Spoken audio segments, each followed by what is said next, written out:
ሰላም እንዴት ናችሁ? ውድ ቤተሰቦች አቤል ኦፊሻል ላይ ትገኛላችሁ። ማንቸስተር ዩናይትድ በእንግሊዝ ፕሪሚየር ሊግ ከክሪስታል ፓላስ ጋር ያደረገውን ጨዋታ እንደ አለፉት 6 ጨዋታ መርሃ ግብሮች ሁሉ በስኬት የተጠናቀቁ ሆነው ዩናይትድ ጨዋታውን 2-1 በሆነ ውጤት በማሸነፍ የአውሮፓ ሻምፒዮንስ ሊግ ብቻ ሳይሆን ምናልባትም በእንግሊዝ ፕሪሚየር ሊግም ጭምር በደረጃ ሰንጠረዡ ሶስተኛ ሆኖ የውድድር ዓመቱን ማጠናቀቅ ወደሚችልበት ስፍራ የመጣበት የጨዋታ መርሃ ግብር ሆነዋል። ዩናይትድ ከክሪስታል ፓላስ ጋር ያደረገውን ጨዋታ በብዙ አይነት መንገዶች መተርጎም የምንችለው የጨዋታ ሂደት የነበረው ነው። ስቲል ቤንያሚን ሼሽኮ ኮከብ የነበረበት፣ ብሩኖ ፈርናንዴዥ ከ2011-12 በኋላ አዲስ ታሪክ ያስመዘገበበት፣ እንዲሁ ደግሞ በዩናይትድ ቤት ውስጥ አዳዲስ የምንላቸውን ጉዳዮችም ጭምር ደግሞ እያየን ቆይታን እናደርጋለን። አሁን 28ኛ ሳምንት በደረሰው የእንግሊዝ ፕሪሚየር ሊግ 10 ሳምንታት ብቻ የእንግሊዝ ፕሪሚየር ሊግ እየቀሩት አሁን ባለ ሁኔታ 51 ነጥቦችን ሰብስቦ በእንግሊዝ ፕሪሚየር ሊግ ከአስቶን ቪላ ጋር በንጹህ 4 ጎሎች ከፍ ብሎ የእንግሊዝ ፕሪሚየር ሊግ 3ኛ ደረጃ ላይ መቀመጥ እንዲችል ያስቻለው ቡድን ያደርገዋል። ምናልባትም ዩናይትድ ፍጹም መገመት በማንችለው መልኩ ምንም እንኳን አርሰናል ጨዋታዎቹን እያከናወነ እንኳን በ28 ሳምንታት ብቻ ከአርሰናል ጋር ያለው የነጥብ ልዩነት ወደ 10 ብቻ ሲሆን በአንጻራዊነት ከሲቲ ጋር ያለው የነጥብ ልዩነትም 8 እንዲሆን ጭምር ያስቻለ የጨዋታ መርሃ ግብር ነበር። ከጨዋታ በፊት ያነሳናቸውን ጉዳዮች ማስታወስ ይኖርባቸዋል ብዬ አስባለሁ አድማጮች። ምክንያቱም የምታስታውሱ ከነበረ በቅርብ ጨዋታዎች የአማድ ዲያሎ ጥሩ አለመሆን፣ ምናልባትም ከምንጠብቀው አንጻር ጎሎችን እያስቆጠረ አለመምጣት መቻሉ በዩናይትድ ቤት ውስጥ የጨዋታ ፎርሜሽን ሲስተም ለውጥ ሊያደርጉ እንደሚችሉም ጭምር እንጠብቅ ነበር። እሱ ምንድነው? ብሪያን ኤምቤሞ ከ9 ቁጥር ወደ መስመር በመውጣት ቤንያሚን ሼሽኮ የቅርብ ጨዋታዎች የዩናይትድ ወሳኙና ቁልፉ ተጫዋች መሆኑን ተከትሎ በዩናይትድ ቤት ውስጥ ሌላ ያጫዋት ሳይሆን እንደ ቡድን ግን የተጫዋቾች የቦታ ላይ ሽፍቶችን የማድረግ አዝማሚያ ሊኖሩ እንደሚችሉ ማሳያዎች ነበሩ እና ጨዋታው እንደጠበቅ ነው አማድ ዲያሎን ወደ ተጠባባቂ ወንበር በማውረድ ቤንያሚን ሼሽኮን በማስጀመር ብሪያን ኤምቤሞን ወደ መስመር ማውጣት ቀዳሚ ምርጫቸው ነበር አሰልጣኙ አድርገው የተመለከትናቸው። በዚህም በዩናይትድ ቤት ውስጥ አጀማመሩን በተመለከተ ጥሩ አልነበረ። ማንቸስተር ዩናይትድ የመጀመሪያው አጋማሽ በሁሉም ረገዶች የተበለጠ ቡድን በሚመስል አይነት መልኩ ነበር ያስተዋለው። ምናልባት ቁጥሮችን እናንሳ። ዩናይትድ በመጀመሪያው አጋማሽ 57 በመቶ የኳስ ቁጥጥር ነበረው። 6 ሙከራዎችን አድርጓል። ከ6-3ቱ ኢላማቸውን የጠበቁ ነበሩ። ነገር ግን እርሊ ጎል ነበር ያስቆጠረው። ላክሮይክስ የጨዋታው ላይ ብዙ የጨዋታውንም ጭምር ስሜት የቀየረው ተጫዋች ነበር። ገና 4ኛው ደቂቃ ላይ ጎል አስቆጠረ። ለዚህ ኳስ ግን ፖዚሽናል የሚተቹ ተጫዋቾች አሉ። ለምሳሌ በመጀመሪያ አቋቋሙ ታስታውሱ እንደነበረ ቼልሲ ከማንቸስተር ዩናይትድ ባደረጉት የእንግሊዝ ፕሪሚየር ሊግ 2015 አሊያም 16 የውድድር ዘመን አንደር ሄሬራ ወደኋላ ተመልሶ አንድ ተጫዋች ቅጣት ምት እንዲመታ እሱ የሚገኝበት ቦታ ላይ የሚጠቁም እስኪመስል ድረስ በተመሳሳይ ዛሬ ማዕዘን ምቱ ከመሻማቱ በፊት ካዝሜሮ እዛ የማንቸስተር ዩናይትድ የማዕዘን ምቱ የቀኙ አግዳሚ ላይ ነበር። ልክ ኳሱ ሲመታ የካዝሜሮ እንቅስቃሴ ወደፊት ነበር ከፍ የሚለው። ነገር ግን በላክሮይክስ አጠገብ ደግሞ የማንቸስተር ዩናይትድ ወጣቱ ሴንተር ባክ ይገኛል ሌኒ ዮሮ እና ሁለቱም ተጫዋች በተለይ ሌኒ ዮሮ ተጫዋቹን መከላከል ያልቻለበት መንገድ ፍጹም ደካማ ነበር ማለት ይቻላል። ኦቨርኦል ግን 90 ደቂቃ ላይ ያደረገው ፐርፎርማንስ ፍጹም አስደናቂ ልንለው እንችላለን። በደንብ ባለፉት 2 መርሃ ግብሮች በደንብ ሻይን እያደረገ የሚገኝ ተጫዋች መሆኑንም ጭምር እያስመለከተ የሚገኝበትን የጨዋታ መርሃ ግብርን እያሳየን የሚገኝ ተጫዋች ነበር። የመጀመሪያው አጋማሽ በዩናይትድ በኩል ጨዋታውን መቆጣጠር ተቸግረው ነበር። የመሃል ሜዳቸውን ተመልክታችሁ ከነበረ 3-4-3 ነው የኦሊቨር ግላስነር ቡድን። በተለይም ሚሻኤል ካማዳ፣ አደም ወርተን፣ ሚዩኖዥ በተለይ ሁለቱ የፉልባክ ሚና ያላቸው ተጫዋቾች ወደፊት ወደኋላ የሄዱ ስለነበረ ዩናይትድን መሃል ሜዳ ላይ ኳሶችን በፈለገው መልኩ መቀባበል እንዳይችልም ጭምር ይገድቡት ስለነበር የኒውሜሪካል አድቫንቴጅ መሃል ሜዳ ላይ ወሰደበት ነበር። በዚህ ምክንያት የመጀመሪያውን አጋማሽ የኳሱን ፍጥነት ከዛ ባለ ፍሎ ያላቸውን ኳሶች ለመመልከት ብዙም በማይመች መልኩ ነበር ቡድኑ እንደ ቡድን የተመለከት ነው። እያደር ግን አንድ የተመለከት ነው ልክ የመጀመሪያው አጋማሽ በማንቸስተር ዩናይትድ በኩል ሲጠናቀቅ በዩናይትድ በኩል 2 በጣም ቁልፍ የሚባሉ ተጫዋቾች አሊያም ሁለት ቁልፍ ሰዎች ወደ መልበሻ ክፍል ሲሮጡ ይስተዋል ነበር። እሱም የማንቸስተር ዩናይትድ የአምበልነት ሚናን የተረከበው ብሩኖ ፈርናንዴዝ እና ማይክል ካሪክ የቤት ስራቸው ምን እንደሆነ በደንብ ጠንቅቀው የሚያውቁ ይመስለኛል እነዛን ሩጫዎች ያከናውኑ።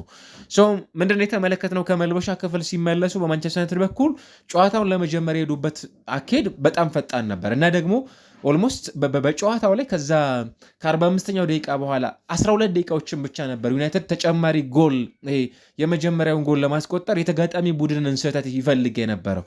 በዚህ ምክንያት ማቲያስ ኩኛ ዩናይትድ ተደጋጋሚ ቦክስ ውስጥ ለመገኘት በሚያደርገው ጥረት ውስጥ ላክሮክስ ደግሞ በቀይ ካርድም የሚያስወጣው ፕላስ ለቀሪዎቹ በርከት ላሉ ደቂቃዎች በጨዋታው ላይ ለ41 አካባቢ ለሚጠጉ ደቂቃዎች ክሪስታል ፓላስ በጎዶሎ ተጫዋች እንዲጫወት ፕላስ የፍጹም ቅጣት ምትም ጭምር ደግሞ እንዲሰጥ ያስቻለውን አጋጣሚ አስመለከተን። ብሩኖ ፈርናንዴዝ ወደ ኦልትራፎርድ ወደ ዩናይትድ ከመጣ በኋላ ዛሬ ያከናወነው ጨዋታ 317ኛ መርሃ ግብር ሆኗል። 105ኛ ጎሉን አስቆጥሯል። 96 ለገብ የሚሆኑ ኳሶችን አመሻሽቶ ማቀበል ቻለ እና የፍጹም ቅጣት መጥቶ ሲገኝ ብሩኖ ፈርናንዴዝ በጨዋታው ላይ ኮከብ የሚሆንበትን ምሽት ነው አክቹዋሊ ያሳለፈው። አሲስት አድርጓል፣ ጎል አስቆጥሯል በጨዋታው ላይ እና እንደተመለከትነው ከዛ በኋላ ነገሮች በትክክል ሽፍት እንደሚያደርጉ መገመት እንችላለን። ምክንያቱም ማንቸስተር ዩናይትድ ጎል አስቆጥሯል። ኦልትራፎርድ ላይ ነው እየተጫወተ የሚገኘው። ፕላስ የቁጥር የበላይነት ወስዶባቸዋል በተጋጣሚ ቡድን ላይ። ይሄ ደግሞ ዩናይትድ ያለፉትን 6 የጨዋታ መርሃ ግብሮችን ስንመለከት ደግሞ ይሄ የዩናይትድን ሜንታሊቲ በትክክል ወደኋላ እየተመለሰ እንደሆነም ጭምር የሚያሳይ ቡድኑ ከተመሪነት ተነስቶ የሚያሸነፋቸው ጨዋታዎች በቅርብ ጊዜ አስተውለናል። ትላልቅ ከምንላቸው ቡድኖች ጋር ጎሎቹን ቶሎ ላይ ያስቆጠር ይችላል፣ ግን እስከ መጨረሻው ደቂቃ ድረስ ደግሞ ጎሎቹንም ጭምር እያስቆጠረ ጨዋታዎችን አሸንፎ ሲወጣ አስተዋለን። በጣም የሚያስገርመው በመጀመሪያውና በሁለተኛው ጎል መካከል የነበረው የደቂቃ ልዩነት 8 ደቂቃ ብቻ ነው። ብሩኖ ፈርናንዴዝ 57ኛው ደቂቃ ላይ ጎል አስቆጥሮ 65ኛው ደቂቃ ላይ ሌላ በጣም ማራኪ የሚባል ኳስ ከመስመር አሻማ። ያንን ኳስ ያሻማ ቤንያሚን ሸሽኮ የቅርብ ጨዋታዎች የማንቸስተር ዩናይትድ ብቻ ሳይሆን የእንግሊዝ ፕሪሚየር ሊግ ምርጡ የሚያጥቂ ስፍራ ተጫዋች ብለን ከምናነሳቸው ተጫዋቾች መካከል አንዱ በጣም አስደናቂ የሚባል የአየር ላይ ኳስ አስቆጠረ። በጣም በጣም ድንቅ ከሚባሉ የጨዋታ መርሃ ግብሮች መካከል አንዱን ያከናወነበትን ምሽት ያሳለፈበት ጨዋታ ሆነ። እንግዲህ ባለፉት 8 መርሃ ግብሮች የቤንያሚን ሸሽኮ ጎሎች በሁሉም ውድድሮች 7ኛ ጎልን ያስቆጠረበት ጨዋታ ሆኗል እና እያንዳንዱ ጎሎች ላይ ያሉት ተሳትፎች በጣም ቀላል የሚባሉ እንዳልሆነም ጭምር በፕሪሚየር ሊጉ እያስመለከተን የሚገኝ ተጫዋች ማን ነው ብለን ካለን አይዶኖ ከሱ የተሻለ በዚህ ሰዓት ላይ በጣም አስደናቂ የሚባል ሱፐር ሰብ ቀጣዮቹን የጨዋታ መርሃ ግብሮችም ጭምር አሰልጣኙ ጋረንትድ እንዲሆኑለት የሚያስችል የሜዳ ላይ ፐርፎርማንስ ያሳለፈበትን የጨዋታ መርሃ ግብር ሲያከናውን አስተዋለን። ዩናይትድ አሁን በቅርብ ጊዜ ካለፉት 9 እንግሊዝ ፕሪሚየር ሊግ መርሃ ግብሮች 23 ነጥቦችን ሰብስበዋል። ማክሲመም ሊያሳካ የነበረው 27 ነው። 7ቱን አሸንፈዋል። በሁለቱ አቻ ወጥቶ ነው ቡድኑ የተመለከት ነው የምንገኘው። ምናልባትም ይሄ አንጂ ፖስቴኮግሉ በሁሉም ውድድሮች ያሳኳቸው ነጥቦች ናቸው ልንል እንችላለን በአጠቃላይ እና በጣም አስደናቂ የምንለው የጨዋታ ውጤት ማንቸስተር ዩናይትድ በሜዳ ኦልትራፎርድ ባደረገው መርሃ ግብር ላይ ይዞ እንዲወጣም ጭምር ካስቻለው የጨዋታ መርሃ ግብሮች መካከል አንዱ ሆኗል። አርሰናልን 3-2፣ ሲቲን 2-0፣ ፉልሃምን በተመሳሳይ 3-2፣ ቶተንሃምን 2-0፣ ክሪስታል ፓላስን ደግሞ 2-1 በሆነ ውጤት የእንግሊዝ ፕሪሚየር ሊግ መርሃ ግብሮቹ በፕሪሚየር ሊግ ውስጥ ማሸነፍ የቻለ አሰልጣኝም ጭምር ያደርገዋል። ማይክል ካሪክ በጣም አስደናቂ የሚባል እያንዳንዱ ጨዋታዎችን እንዴት በተሳካ መልኩ እንደሚያጠናቀቅም ጭምር የሚያስችለውን ነው። ዩናይትድ 11 ጨዋታዎች ሆነውታል አሁን ያለምንም ሽንፈት ቡድኑ መጓዝ ከጀመረ።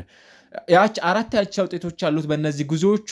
ከዚያ ባሻገር ደግሞ ቡድኑ ጨዋታዎችን እያሸነፈ የሚገኝ ነው። 6ቱን ጨዋታዎች አሸንፏል እና ወደ 11 ጨዋታዎች የተጠጉለት ነው የሚገኘው። በዚህ ጨዋታ ላይ እንደምንጠብቀው ሁሉ ለምሳሌ ሃሪ ማጓየር በጣም ፐርፌክት ምሽት ካሳለፈው ተጫዋች መካከል አንዱ ነው። ማይክል ካሪክ በምክንያት ነበር ይህንን ተጫዋች በመጨረሻዎቹ የደቂቃ ቆይታዎች ላይ ቀይሮ ሲያስወጣው የተመለከት ነው። ምክንያቱም በኦልትራፎርድ ለሃሪ ማጓየር የዩናይትድ ደጋፊዎች ሊያጨበጭቡለት የሚገባ ተጫዋች የሜዳ ላይ ፐርፎርማንስ ያሳለፈበት ምሽት ነበር። 100% ኤሪያል ዱዋሎችን አሸንፈዋል። 100% ለረጃጅም ኳሶች የተሳኩ ነበሩ። 97% የቀበላቸው ኳሶች የተሳኩ ነበሩ። 72 ኳሶችን ነክተዋል። 4 ኳሶች ክሊር አድርጓል። 4 የሪከቨሪ ኳሶች ላይ ተሳትፏል። 1 ኳስ ብሎክ አድርጓል። 2 ፋይናል ሰርዱ ላይ ለተጋጣሚ ቡድን አንድ ሶስተኛው ሜዳ ክፍል ላይ ኳስ ማቀበል የቻለበት ምሽት ነበር። በጣም የሚጠበቅበትን አይነት ምሽት በሜዳ ውስጥ አሳልፏል። ብሩኖ ፈርናንዴዝ በዩናይትድ መለያ ከ2011-12 በኋላ በአንድ የውድድር ዘመን ከአንቶኒዮ ቫሌንሲያ በኋላ ማለት ነው 13 ለግብ የሚሆኑ ኳሶችን አመቻችቶ በማቀበል አዲስ ታሪክ ማስመዝገብ የቻለበትም ጭምር ምሽት ሆኗል። ራያን ቼርኪ ነው በዚህ የውድድር ዓመት በነገራችን ላይ በእንግሊዝ ፕሪሚየር ሊግ ብዙ አሲስቶችን ያደረገው ልክ እንደነ ኤርሊንግ ብራውት ሃይላንድ ሁሉ 7 እና ከነዚህ ተጫዋቾች ኦልሞስት በእጥፍ ለመብለጥ አንድ ኳስ ብቻ ነው የሚቀረው፣ በእጥፍ ለመብለጥ ማለት ነው። ቤንያሚን ሼሽኮ በመጀመሪያው በዚህ ጨዋታ ላይ በነበረው ቆይታ ምናልባት እንደተመለከታችሁት ሁሉ ቁጥሮቹ በጣም ጥቂት ናቸው፣ ግን ክሊኒካል ነው። 16 ኳሶች ንክኪ ነበሩት። 10 ለቡድን አጋሮች ያቀበላቸው ስኬታማ ነበሩ። ከዛ ባሻገር በ6 አጋጣሚዎች የአንድ ለአንድ ግንኙነቶችን አሸንፏል። 4 ሙከራ አድርጓል። 3ቱ ኢላማቸውን የጠበቁ ናቸው። ከ4ቱ ሙከራዎች 6 ኳሶችን በተጋጣሚ ሳጥን ቦክስ ውስጥ የነካቸው ነበሩ። ከዚህ ውስጥ ደግሞ አንዱን ወደ ጎልነት መቀየር የቻለበትንም ጭምር ምሽት ያሳለፈ ተጫዋች እንዲሆንም ጭምር ካስቻሉት የጨዋታ መርሃ ግብሮች መካከል አንዱ እንዲሆን ከተመለከትንባቸው የጨዋታ መርሃ ግብሮች መካከል የሚነሳ ነው። አይዶን ነው ማንቸስተር ዩናይትድን በተመለከተ በዚህ ጨዋታ መርሃ ግብር ላይ ያስተዋላችሁት ነገር ምንድን ነው? እናንተ ሀሳባችሁን አጋሩን። ግን ጨዋታውን የጀመረበት መንገድ በተለይም በክሪስታል ፓላስ በኩል የላክሮክስ በጨዋታው ሂደት ላይ ቀይ ካርድን ባይመለከት ኖሮ ማይክል ካሪክ በጣም ዋጋ ከሚከፍልባቸው የጨዋታ መርሃ ግብሮች መካከል አንዱ ይሆን ነበር የሚል እምነት አለኝ።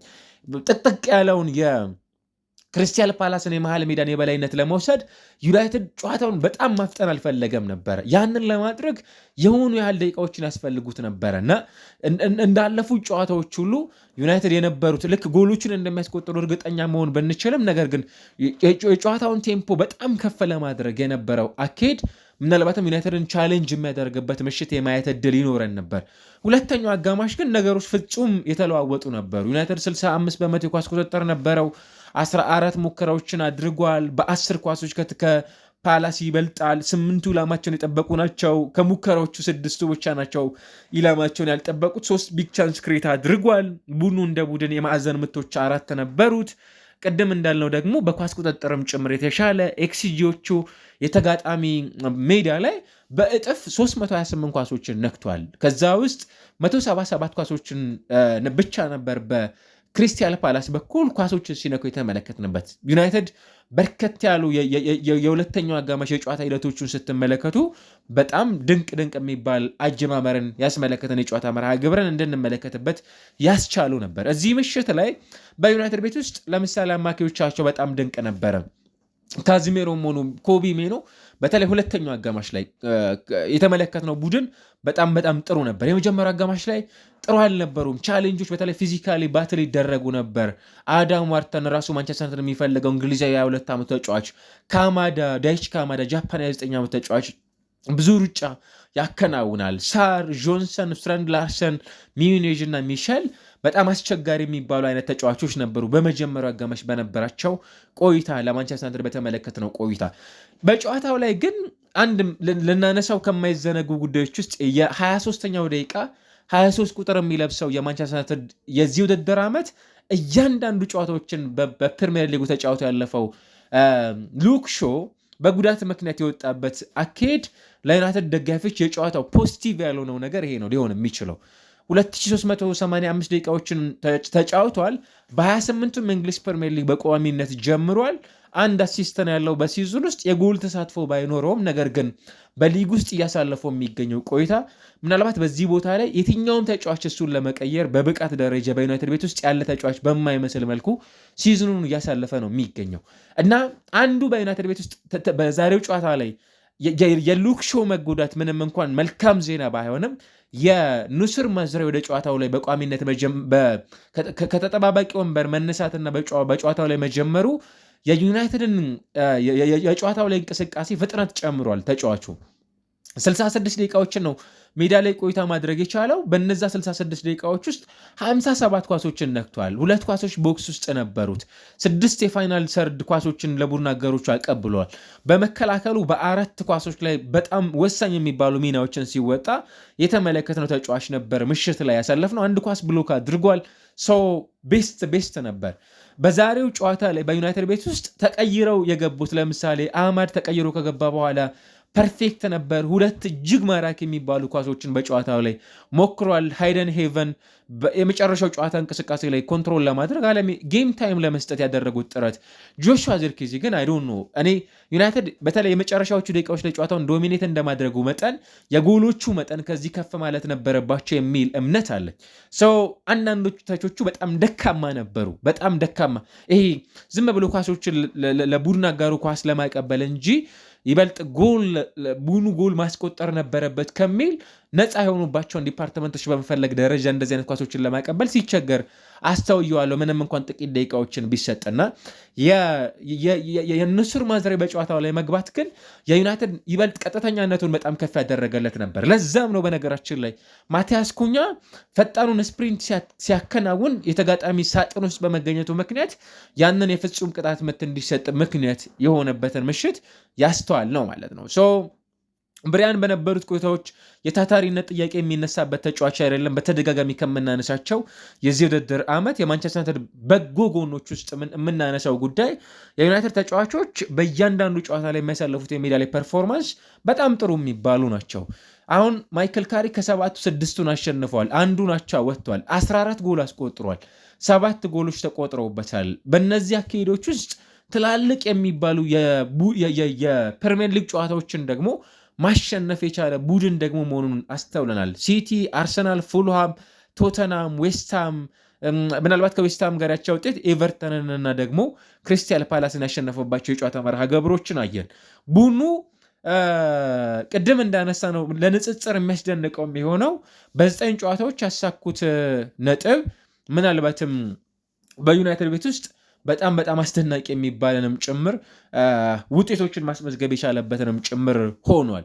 23 ነጥቦች በ9 የጨዋታ መርሃ ግብሮች ላይ ማሳካት የቻለበትንም ጭምር ውጤት ሲያስመዘግብ እየተመለከተን እንገኛለን። ይህንን ሞመንተም እንዲያስቀጥል በዩናይትድ ቤት ውስጥ የሚጠበቁ የጨዋታ መርሃ ግብሮች ይኖራሉ። እስቲል በቡድን ውስጥ ሜሰን ማውንት ወደ ቡድኑ አልመጣም። ሊዛንድሮ ማርቲኔዝ እንዲመጣ ሌላው ከሚጠበቁ ተጫዋቾች መካከል አንዱ ነው እና ደግሞ መዘንጋት የማይገባም ብዬ የማስበው ተቀይረው እየገቡ የሚገኙ ተጫዋቾችም ወደ ጨዋታዎቹ ወደሚጠበቁበት ሪትም እየመጡ የሚገኙ ተጫዋቾች ናቸው። ይሄ በሚሆንበት ሁኔታ ላይ ኢቨን ቋሚ ስታርቲንግ ላይናፖቻችሁ በጣም ቤስት ፐርፎርማንስን ሲያሳልፉ የተሟላ ቡድን ለመያዝ ለዩናይትድ የተሻለ ጊዜን ማሳለፍ የሚችሉ ተጫዋቾችንም ጭምር የሚያሳይ የቡድን ቆይታ እየተመለከትንበት የሚገኝ ቆይታ መሆኑንም ጭምር ደግሞ እያሳየን ነው። አሁን ግሎሪ ማንቸስተር ዩናይትድ የሚሉ ዝማሬዎችን በኦልትራፎርድ ለመስማት ትክክለኛው ታይሚንግ ላይ ስለመገኘታችን የሚያሳዩ የሜዳ ላይ እንቅስቃሴዎችን በኦልትራፎርድ እያስተዋለን ይመስለኛል። በጣም አስደናቂ የሚባል ቡድኑ እያደር ወደ ጨዋታዎች እየመጣ የሚገኝባቸውንም ጭምር የጨዋታ መርሃ ግብሮችን እንድናይ የሚጋብዝ የሜዳ ላይ ፐርፎርማንሶችንም ጭምር እያስመለከቱን ይገኛሉ። ይህንን የጨዋታ አካሄድ እንዴት ባለ መልኩ ይቀጥሉታል? ቤንያሚን ሸሽኮ የቅርብ ጨዋታዎቹ በጣም አስደናቂ የሆኑ መጓዝ መቻል በዩናይትድ ቤት ውስጥ እንዴት እስከ መች ድረስ ይጓዛሉ የሚሉት ጉዳይ ይጠበቃሉ። ቀጣይ ኒውካስል ዩናይትድን ከሜዳ ውጭ ያስተናግዳል ቡድኑ።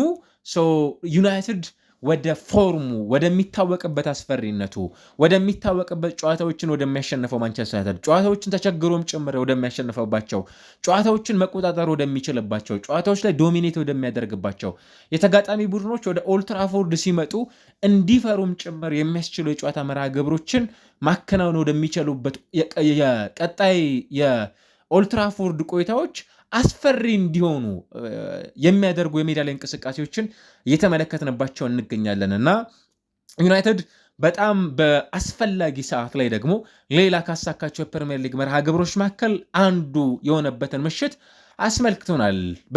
በጣም አስፈላጊ የነበረ የጨዋታ መርሃ ግብር ማለት